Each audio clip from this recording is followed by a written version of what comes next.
नमस्कार। GS20 में आपका स्वागत है। GS360 में आपका स्वागत है। हम लोग GS360 में जो है आज रेलवे फिजिक्स से संबंधित मॉक टेस्ट 2 जो प्रीवियस ईयर प्रश्न है उसका डिस्कस करेंगे। Physics practice mock test 2। इससे पहले हम लोग मॉक टेस्ट 1 का डिस्कस कर चुके हैं।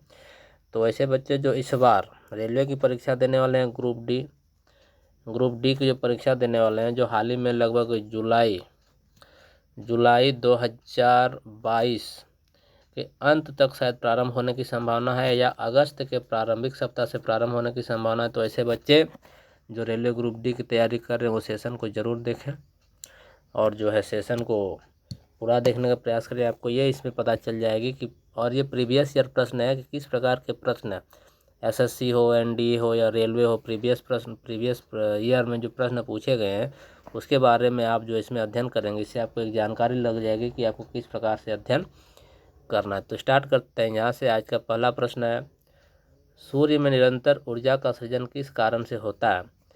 यह देखिए प्रश्न आपका पूछा गया SSC 2002, NDA 2013 और CDS 2013 में ये प्रश्न पूछा गया है। तो इसमें जो है सूर्य में निरंतर ऊर्जा का सृजन नाभिकीय संलयन के कारण होता है। ऑप्शन नंबर ए आपका करेक्ट आंसर हो जाएगा। ये 2, 3 और 4 ये तीनों ऑप्शन जो है नीचे गलत हो जाएगा। ऑप्शन नंबर ए नाभिकीय संलयन के कारण जो है आपका सूर्य में ऊर्जा का सृजन होता है। नेक्स्ट क्वेश्चन की ओर बढ़ते हैं, क्वेश्चन नंबर 2 की ओर। क्वेश्चन नंबर 2 में पूछा जा रहा है, जब एक चल वस्तु की गति दोगुनी हो जाती है तो उसकी गतिज ऊर्जा होगी। ये RRB 2001 में पूछा गया है। जब एक चल वस्तु की गति दोगुनी हो जाती है तो उसकी गतिज ऊर्जा कितनी होती है? गतिज ऊर्जा कितनी होती है? तो उसकी गतिज ऊर्जा 4 गुनी हो जाती है। ऑप्शन नंबर 2 आपका करेक्ट आंसर हो जाएगा।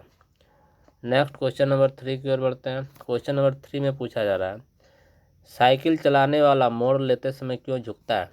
RRB 2004 में पूछा गया ये प्रश्न है। तो साइकिल चलाने वाला मोड़ में क्यों झुकता है? तो इसका ऑप्शन पढ़ते हैं, साइकिल और आदमी की गति समान होनी चाहिए वरना साइकिल फिसल जाएगी। ये आपका ऑप्शन गलत है। दूसरा, वह झुकता है ताकि गुरुत्व केंद्र आधार के अंदर बना रहे, वह उसे गिरने से बचाएगा। ये आपका option number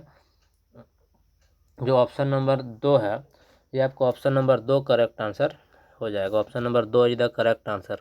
option number 2 is the correct answer. ये आपका जो 3 है इसको पढ़ लेते हैं, वह झुकता है ताकि वक्र मार्ग पर चलने के लिए पहिए पर दबाव डाल सकता है। ये आपका गलत है। वह झुकता है ताकि वक्र को और तेजी से पार कर सके। यह भी आपका गलत है। Option number 2 is the correct answer. Next question number 4। Question number 4 में पूछा जा रहा है, क्वेश्चन नंबर 4, दूध से क्रीम निकालने में कौन सा बल लगता है? यह आपका RRB 2005 में पूछा गया है। तो इसका करेक्ट आंसर हो जाएगा अपकेंद्री बल। करेक्ट आंसर क्या हो जाएगा? अपकेंद्री बल। मित्रों आप सभी ये इन प्रश्नों को जानते हैं, फिर भी आपको रिवीजन का टाइम है, फटाफट रिवीजन करने का समय है। तो आप रैपिड रिवीजन, ये आपका रैपिड रिवीजन करने का टाइम है। जितना आप रिवीजन करेंगे उतना आपका जो है कंसेप्ट क्लियर होते जाएगा। तो इसलिए लगातार आप जो है चैनल को सब्सक्राइब करके आप लगातार वीडियो को देखते रहें। नेक्स्ट क्वेश्चन की ओर बढ़ते हैं। क्वेश्चन नंबर 5 है आपका, जब एक पत्थर को चांद की सतह से पृथ्वी पर लाया जाता है तो क्या होता है? ये क्वेश्चन आपका पूछा गया BPSC 2004, UPPCS 2008 में ये प्रश्न पूछा गया है। जब किसी वस्तु को चांद से पृथ्वी पर लाया जाता है तो उस पर क्या प्रभाव पड़ता है?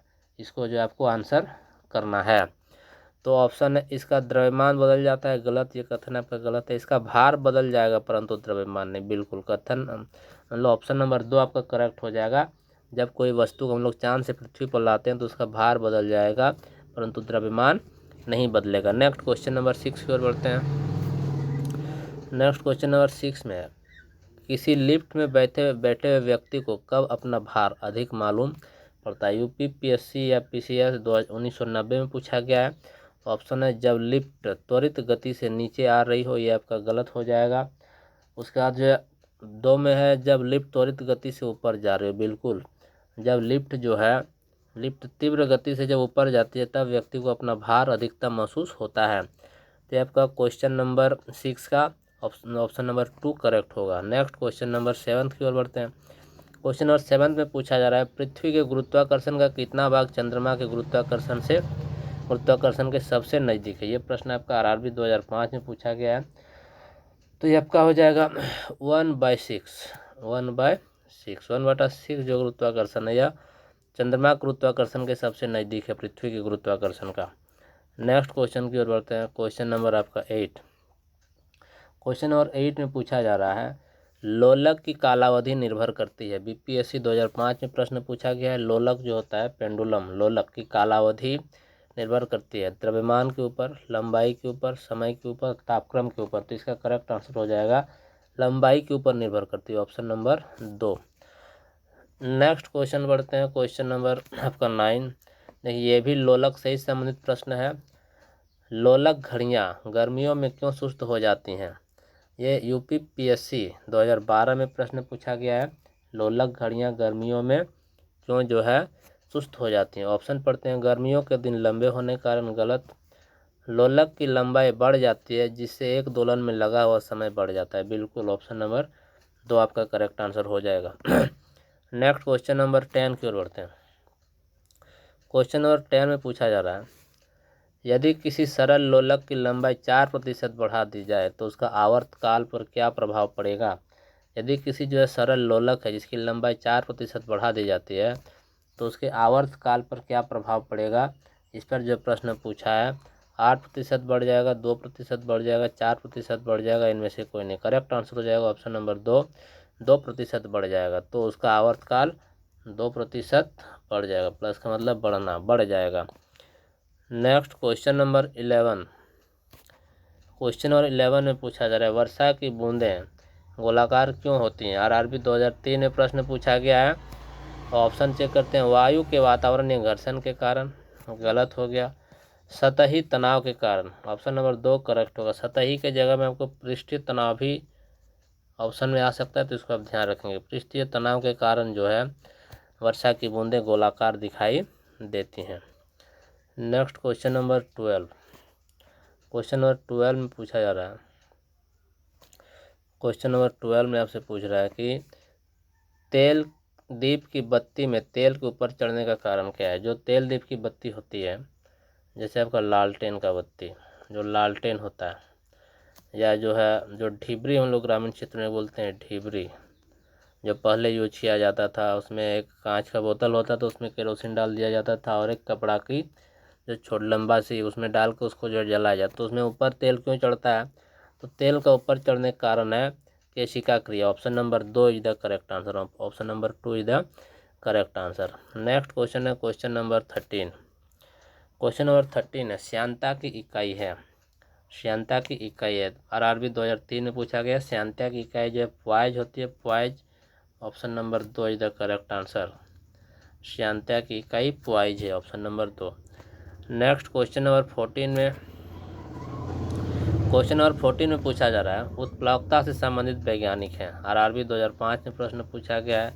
लुई पास्चर, न्यूटन, आर्किमिडीज, इनमें से सभी। तो गलत, इनमें सभी नहीं होगा, ऑप्शन नंबर 3 करेक्ट आंसर हो जाएगा। आर्किमिडीज जो है,